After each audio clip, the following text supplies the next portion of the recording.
In this video, we will discuss about the STUB1 and CHIC2 can regulate cytokines receptors in the CD8 plus T cells. So far, we have understood that the STUB1 knockout and CHIC2 knockdown has enhanced response against the tumors. So, in order to validate whether they will have any effect on the cytokine receptors or not, so they did their studies in which they check the cytokines such as IL-27R alpha and IFN gamma R1 and the other receptors. So we will discuss how they come up to this point. So in order to validate their hypothesis about this STUB1 and CHI2 can regulate the proteins in the CD8 plus T cells, what they did is they took the control cell they did the in vitro studies where they took the control cell lines and also took this STUB1 knockout cell lines and then check this mass spectrometry analysis to find out what are the genes that are proteins or genes that are upregulated or downregulated, and they are able to see that this IL-27R alpha and IFN gamma R1 is highly upregulated and this STUB1 is downregulated as they have expected.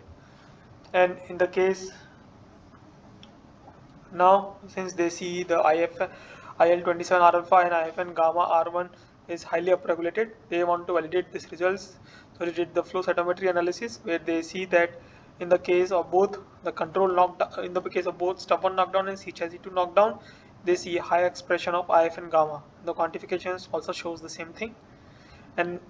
even for this IL-27R alpha, they see the similar results that for the STUB1 knockout and CHIC2 knockdown, they see a high level of IL-27R alpha compared to the control, and the quantification data shows that the increase is statistically significant. Thereafter, once they validate the results in the in vitro, they wanted to check whether the same phenomena is there in the uh, human CD8 plus T cells or not. So they isolate the human CD8 plus T cells from PBMCs and then nucleophaged and rest them in this IL-7 and then activate them with anti-CD3 and anti-CD28 and IL-2,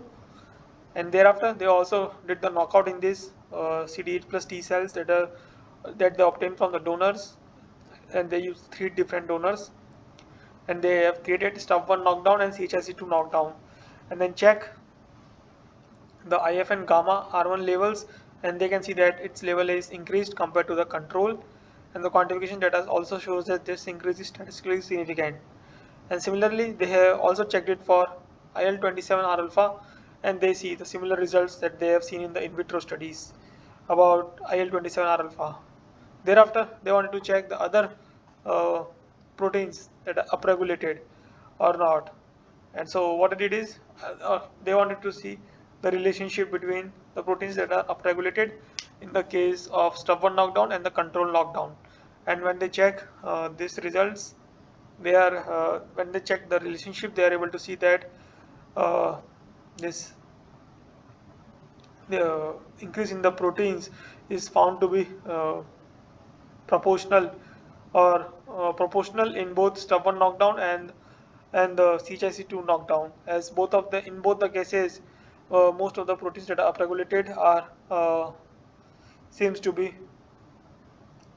proportional to the each other, that is STUB1 knockdown proteins are in STUB1 knockdown this IL-27 alpha is increased, and similarly is almost similar amount of this IL-27 alpha is increased in the CHIC2 knockdown, and same things they have seen it for JAK1, IFN gamma, R1, and apart from validating their relationship between the proteins that are upregulated in CHIC2 knockdown and STUB1 knockdown, they also wanted to check whether CHIC2 with this deletion of this domain that prevents the interaction of CHIC2 with STUB1 has caused the same effect. And when they did it in this, the plot is shown only for the genes that are upregulated in the CHIC2 conditions, and they can see that most of those genes are also upregulated in these conditions where the domain part that interact with the STUB1 is not there, indicating that these receptors or these genes that are upregulated is due to the interaction of CHIC2 and the STUB1. And in order to further validate their hypothesis, they check the IFN gamma levels in the CHIC2 knockdown and also in the CHIC2 plus CHIC2 in the intercellular domain knockdown. And they are able to find out that increase in the IFN gamma is there, and also they are able to see that increase in the IL-27R alpha is also there. So this indicates that the STUB1 and CHIC2 interactions regulate the cytokine receptors in the CD8 plus T cells. So if you need to understand more about their experimental results in detail, you can go through the reference that has been provided in the description. That's all for this video. Thank you for your time.